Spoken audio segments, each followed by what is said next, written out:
आज हम देखेंगे दोस्तों महर्षि दयानंद सरस्वती के बारे में।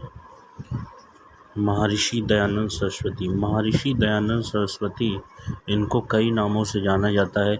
आधुनिक भारत के महान चिंतक, समाज सुधारक, आर्य समाज के संस्थापक, इनको इन नामों से जाना जाता है। भारत के महान चिंतक, समाज सुधारक तथा आर्य समाज के संस्थापक। इनका जन्म 12 फरवरी 1824 ईस्वी को हुआ था और इनके बचपन का नाम मूलशंकर था। इन्हें मुख्य रूप से इसलिए याद किया जाता है, उन्होंने वेदों का प्रचार किया और आर्यावर्त को स्वतंत्रता दिलाने के लिए मुंबई में आर्य समाज की स्थापना की। वे एक सन्यासी थे, एक चिंतक थे। उन्होंने वेदों की सत्ता को सदा सर्वोपरि माना और वेदों की ओर लौटो, यह उनका प्रमुख नारा था। इस तरीके से दोस्तों हम लोगों ने महान बड़े बड़े पॉइंट उनके देख लिए कि उनका एक नारा था वेदों की ओर लौटो। उनके बचपन का नाम था मूलशंकर। अब हम आगे देखते हैं दोस्तों।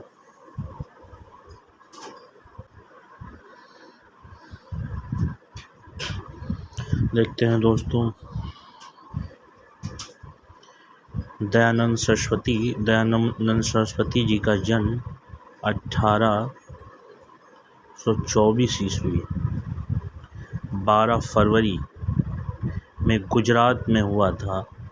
इनका जन्म स्थान है गुजरात और इनके बचपन का नाम है मूलशंकर। ये भारत की एक महान समाज सुधारक में इनकी गिनती आती है और ये मुख्य रूप से जाने जाते हैं। आर्य समाज की इन्होंने स्थापना की और आर्य समाज की स्थापना के साथ साथ इन्होंने वेदों की ओर लौटो ये नारा दिया और एक इनकी बहुत प्रसिद्ध रचना है सत्यार्थ प्रकाश। तो अब हम दोस्तों देखते हैं कि इन्होंने जो आर्य समाज की रचना की उसकी क्या विशेषता है। देखते हैं दोस्तों कि ओम को आर्य समाज में ईश्वर माना जाता है। ओम को आर्य समाज में ईश्वर का सर्वोत्तम और उपयुक्त नाम माना जाता है और आर्य समाज के अंतर्गत निम्न सिद्धांत अपनाए गए। महर्षि दयानंद सरस्वती ने आर्य समाज की स्थापना चैत्र शुक्ल प्रतिपदा संवत 1875 ईस्वी में अगर हम ग्रेगोरियन कैलेंडर तो 10 अप्रैल 1875 ईस्वी में गिरगांव मुंबई में आर्य समाज की स्थापना की। आर्य समाज के नियम और सिद्धांत प्राणी मात्र के कल्याण के लिए हैं। संसार का उपकार करना इस समाज का मुख्य उद्देश्य है। शारीरिक, आत्मिक, सामाजिक उन्नति करना ही आर्य समाज का मुख्य लक्ष्य है। आर्य समाज की स्थापना 10 अप्रैल 1875 को स्वामी दयानंद सरस्वती जी ने की और अगर हिंदी कैलेंडर के हिसाब से हम देखें तो चैत्र शुक्ल प्रतिपदा संवत 1932 ईस्वी में हुई। परंतु जो हमसे प्रश्न पूछा जाएगा वो यही तारीख पूछी जाएगी 10 अप्रैल 1875 में मुंबई में स्वामी दयानंद सरस्वती जी ने आर्य समाज की स्थापना की और आर्य समाज का उद्देश्य है प्राणी का कल्याण करना और संसार का उपकार करना और इस समाज का मुख्य उद्देश्य यह भी है कि शारीरिक, आत्मिक और सामाजिक रूप से उन्नति करना। दोस्तों हम लोगों ने देखा कि आर्य समाज की स्थापना स्वामी दयानंद सरस्वती जी ने 10 अप्रैल 1875 ईस्वी को मुंबई के चिरगांव में की थी और इस आर्य समाज के निम्नलिखित सिद्धांत हैं। सबसे पहला सिद्धांत हम देखते हैं कि सब सत्य और जो पदार्थ विद्या से जाने जाते हैं उन सब का मूल परमेश्वर है। मतलब आर्य समाज का पहला सिद्धांत ये कहता है कि जो सत्य विद्या है अर्थात सत्य जो ज्ञान है उस ज्ञान का मूल स्रोत ईश्वर है। जो भी जितनी भी सत्य चीज़ें पृथ्वी पर या आकाश पाताल हर जगह मौजूद हैं उनका मूल स्रोत ईश्वर ही है, परमेश्वर है। फिर अगली बात उन्होंने परमेश्वर के बारे में बताया कि परमेश्वर क्या है। तो परमेश्वर के बारे में दोस्तों देखते हैं हम। परमेश्वर ईश्वर सच्चिदानंद स्वरूप, निराकार, सर्वशक्तिमान, न्यायकारी, दयालु, अजन्मा, अनंत, निर्विकार, अनादि, अनुपम, सर्वधर, सर्वेश्वर, सर्वव्यापक, सर्वंतर्यामी, अजर, अमर, अभय, नित्य, पवित्र और सृष्टिकर्ता है, उसी की उपासना करने योग्य है। अर्थात स्वामी दयानंद सरस्वती जी ने ईश्वर के कई रूप बताए। उन्होंने कहा कि ईश्वर एक है और उसका रूप कैसा है, सच्चिदानंद स्वरूप। कुछ लोग ईश्वर को सच्चिदानंद के नाम से जानते हैं। निराकार मतलब ईश्वर का कोई आकार नहीं है। और सर्वशक्तिमान, वह सर्वशक्तिमान है, विश्व में सबसे शक्तिशाली है। न्यायकारी, और वह हमेशा न्याय के पक्ष में खड़ा रहता है, हमेशा न्याय करता है। दयालु, ईश्वर दयावान है। अजन्मा, जिसका जन्म नहीं हुआ है उसे हम अजन्मा कहते हैं। जब ईश्वर को किसी ने जन्म नहीं दिया है वो अजन्मा है। अनंत, अनंत का मतलब जिसकी कोई सीमा ना हो। निर्विकार, जिसमें कोई गलती या कमी ना हो। अनादि, अनादि जिसका कोई अंत ना हो। ये सब ईश्वर के बारे में उन्होंने बताया। अनुपम, अनुपम का मतलब इतना सुंदर जितना कोई सुंदर ना हो। सर्वाधर, सर्वाधर मतलब सब कुछ रखने वाला, उसके पास सब कुछ है। सर्वेश्वर, सर्वेश्वर सर्वेश्वर का मतलब होता है सबसे महान, सभी ईश्वरों का ईश्वर, सभी मनुष्यों का ईश्वर। सर्वव्यापक, प्रत्येक जगह विद्यमान। सर्वंतर्यामी, सब कुछ जानने वाला। अजर, अजर जो कभी नष्ट ना हो, जिसे मारा ना जा सके। अमर, जो हमेशा जीवित रहे। अभय, जिसके अंदर डर ना हो। नित्य, हमेशा। पवित्र मतलब साफ सुथरा। सृष्टिकर्ता, पृथ्वी की रचना करने वाला मतलब ईश्वर है, उसी की उपासना करने योग्य है। अर्थात स्वामी दयानंद सरस्वती जी ने एक ईश्वर की बात कही और उसके गुणों का वर्णन किया है उन्होंने। आगे देखते हैं। आर्य समाज का तीसरा वेद सब सत्य विद्याओं की पुस्तक है। स्वामी दयानंद सरस्वती जी ने वेदों पर बहुत अधिक बल दिया। वेद का पढ़ाना, सुनाना सब आर्यों का परम धर्म है। सत्य के ग्रहण और असत्य को छोड़ने में सर्वदा उद्यत रहना चाहिए। अर्थात स्वामी दयानंद सरस्वती जी कहना चाह रहे हैं कि हमेशा हमें सत्य को ग्रहण करना चाहिए और असत्य को छोड़ देना चाहिए। सब काम धर्मानुसार, सत्य और असत्य को विचार करके करना चाहिए। सभी काम हमको धर्म के अनुसार करना चाहिए। यहाँ पर धर्म उन्होंने किसी विशेष संप्रदाय से नहीं लिया है। धर्म का तात्पर्य है कि हमारा क्या धर्म है। जैसे विद्यार्थी का धर्म है विद्या ग्रहण करना, कृषक का धर्म है एक अच्छी खेती का उत्पादन करना, सैनिक का कर्तव्य है सीमा की सुरक्षा करना। ये उस धर्म से लिया गया है स्वामी दयानंद सरस्वती जी का कथा। आगे देखते हैं। अगला है संसार का उपकार करना। इस समाज का मुख्य उद्देश्य है। उपकार करना अर्थात संसार का कल्याण करना। सभी व्यक्तियों की उन्नति में ही अपनी उन्नति निहित है। जब हम दूसरे का विकास करेंगे तो हमारा विकास अपने आप होगा और यह विकास शारीरिक, आत्मिक और सामाजिक उन्नति करना है।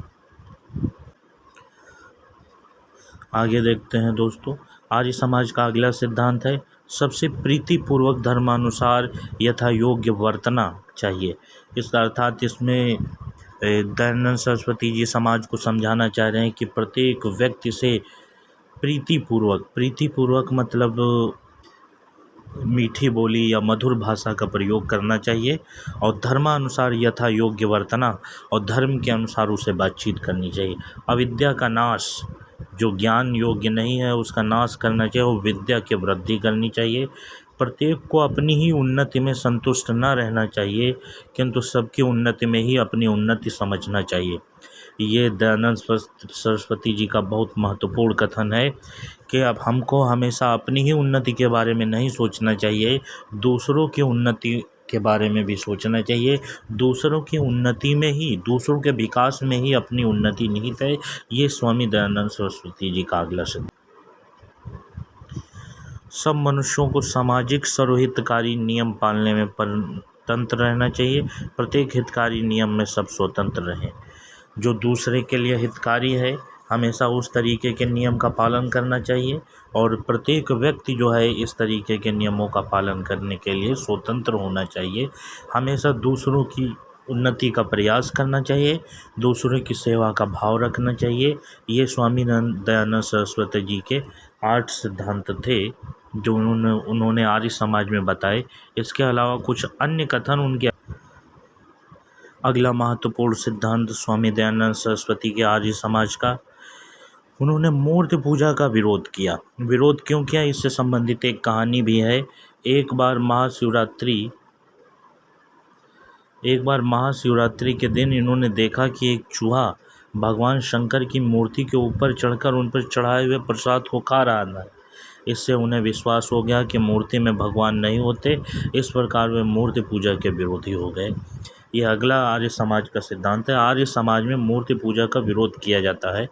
हालांकि बाद में दयानंद सरस्वती जी ने बताया कि हमारे जो मंदिरों में जो मूर्तियां होती हैं ये हम लोगों के पूर्वज हैं, इनका अपमान नहीं करना चाहिए।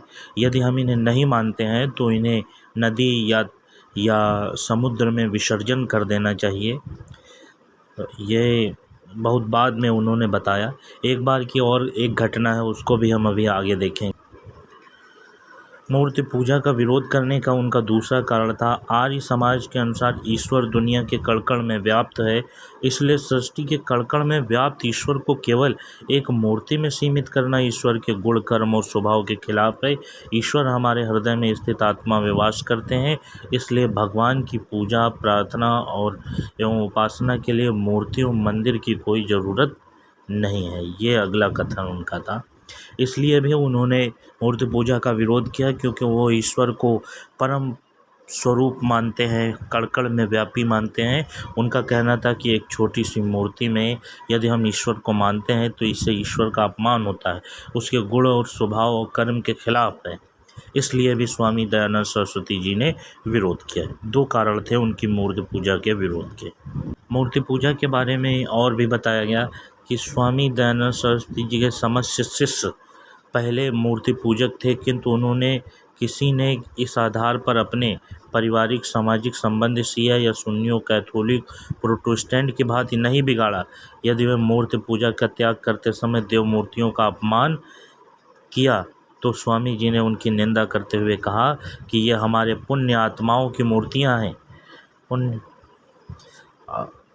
पुण्य आत्मा पूर्वजों की मूर्तियां, इन्हें जल में विसर्जित कर दो, इनका अपमान मत करो। वे कहते थे कि मंदिर नहीं जाना है तो मत जाओ, किंतु वे हिंदू समाज के हैं, यह कभी मत भूलो। एक कहानी बताई जाती है कि एक अंग्रेज ने उन्हें एक बार लालच दिया कि हम तुम्हें जो है बहुत ऊंचे पद पर बैठा देंगे, हमारी तुम्हारी सोच एक है, इसलिए मैं भारत की सभी मंदिरों और मूर्तियों को तोड़ना चाहता हूँ।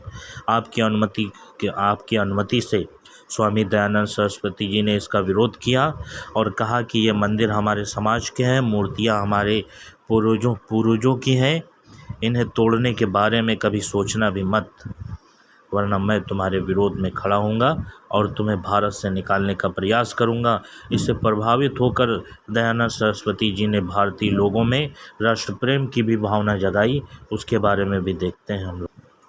इससे क्रोधित होकर दयानंद सरस्वती जी ने लोगों को बताया कि स्वधर्म, अपने धर्म का सम्मान करना, अपनी भाषा का सम्मान करना, स्वभाषा, स्वराष्ट्र, अपने राष्ट्र का सम्मान करना, स्वसंस्कृति, अपनी संस्कृति का सम्मान करना, स्वदेश उन्नति, अपने देश की उन्नति के बारे में सोचना ही हमारा कर्तव्य है, और जो विदेशी शासन है उससे अच्छा है अपने देश की गुलामी। अग्रदूत, इन्हें स्वामी दयानंद सरस्वती जी को इन सभी का अग्रदूत कहा जाता है। इन्हीं से प्रभावित होकर बाल गंगाधर तिलक जी ने स्वराज्य शब्द का प्रयोग किया और 1883 ईस्वी में दीपावली के दिन पंचतत्व में विलीन हो गए, और वे पंचतत्व में विलीन होने का मतलब उनकी मृत्यु हो गई, और वे अपने पीछे छोड़ गए एक सिद्धांत, कर्णपंते विश्व मार्यम, अर्थात सारे संसार को श्रेष्ठ मानव बनाओ। इनके अंतिम शब्द थे, प्रभु तूने अच्छी लीला की, आपकी इच्छा पूर्ण हो। इस तरीके से दोस्तों आज हमने स्वामी दयानंद सरस्वती जी की जीवनी देखी है।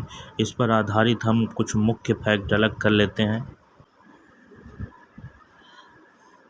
इन्होंने जो मुख्य काम किए उनके बारे में हम देख लेते हैं। सबसे पहला इनका मुख्य काम था आर्य समाज की स्थापना इन्होंने की। आर्य समाज में ईश्वर को निराकार बताकर और उन्हें कण-कण में व्याप्त बताया, ये इनका दूसरा सिद्धांत था। एक महान पुस्तक सत्यार्थ प्रकाश की रचना की। मूर्ति पूजा का विरोध किया और सबसे बड़ी बात कि लोगों में राष्ट्रीयता की भावना का विकास किया। स्वभाषा, स्वराष्ट्र, स्वधर्म और स्वदेश उन्नति के बारे में इन्होंने जोर दिया। वेदों की ओर लौटो इनका मुख्य नारा था। धन्यवाद दोस्तों।